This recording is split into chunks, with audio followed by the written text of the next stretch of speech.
we did have a bitter and internecine conflict with the terrorists for 28 years.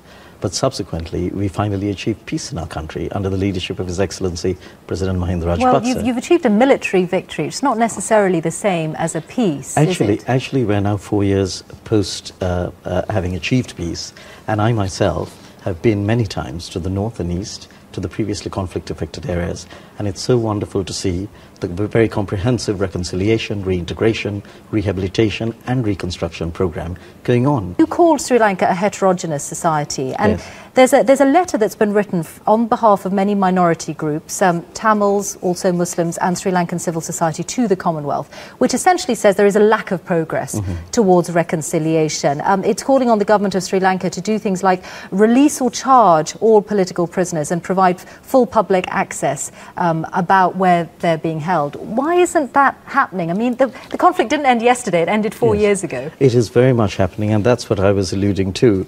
If you look at progress post-conflict, we have a very comprehensive Lessons Learned and Reconciliation Commission. It was modelled on the Truth and Reconciliation Commission of South Africa. It was set within the principle of international humanitarian law, incorporating the principle of distinction and the principle of proportionality. It had over 5,000. It had over 5,000 submissions, and actually these things are being implemented. In fact, the President's Secretary himself has been appointed to monitor the National Action Plan for implementation of the LLRC. Okay. But like peer countries, just give me some concrete examples. Concrete of what you would examples: point 297,000 people have been rehabilitated. There's $1 billion program which has gone into the north and east, Naginera, Navodaya and Uttara Vasanthya, which is rebuilding the lives and the infrastructure of the people. 11,600 LTT cadres are now being rehabilitated. I've met these kids.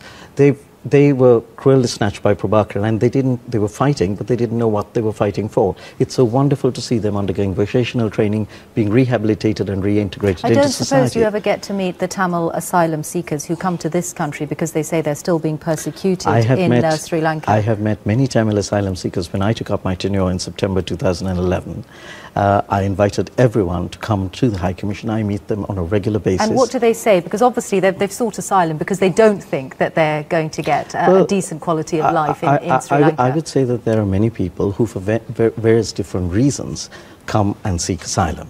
And I think what we have to separate is those who seek asylum as economic refugees from those who seek asylum as political refugees. And now that we have peace in the country, you must remember that the demography of the country, the majority of Tamil people actually live in the centre and the south of Sri Lanka. And we do, if you look at Colombo, it's roughly a 30% split between Sinhalese, Tamil and Muslim. Most of us have relatives who are either Tamil or Muslim or Sinhalese, and that is not understood here, because the problem is that we have a huge dichotomy or disjuncture in perception between what is portrayed here and the reality of contemporary Sri Lanka. So there are no issues then with ethnic tension in Sri Lanka. I mean, for instance, we're not just talking about Tamils here. There have been lots of reports recently and evidence about attacks on the Muslim community in Sri Lanka. Is that not happening? I would say very much that you have to understand and be sensitive and empathetic to the context. We had a bitter internecine conflict with the terrorists for 28 years. It will take an enormous length of time. In comparison, look at South Africa after apartheid, look at Northern Ireland after the IRA. Isn't 4 years isn't 4 years a decent length of time to really question how much progress you've been making? Absolutely. Well, but we have a commission that is actually moving forward.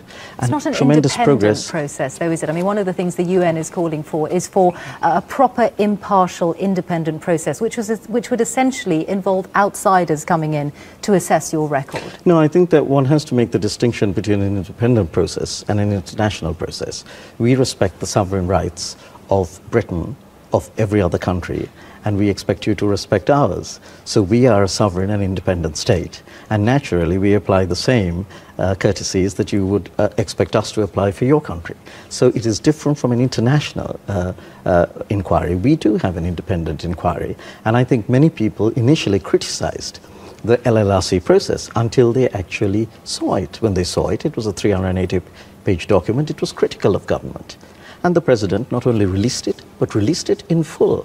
And there is a genuine sincerity, I would say, throughout our country, there's lots of progress to be made. No one's denying that. Of course, after a bitter conflict, and I say this as a doctor of medicine. I mean, I lived in the country here for 28 years, practiced in the NHS. There's a long way, and we are making tremendous progress. Okay, so 4 years on, just briefly. So how many years before you can say, actually, I feel the job is done, we are properly reconciled? If 4 years isn't long enough for you to get to the final judgment. If you look at apartheid, so many years on, they still have tremendous issues. Northern Ireland still has tremendous issues. I think we've done pretty well.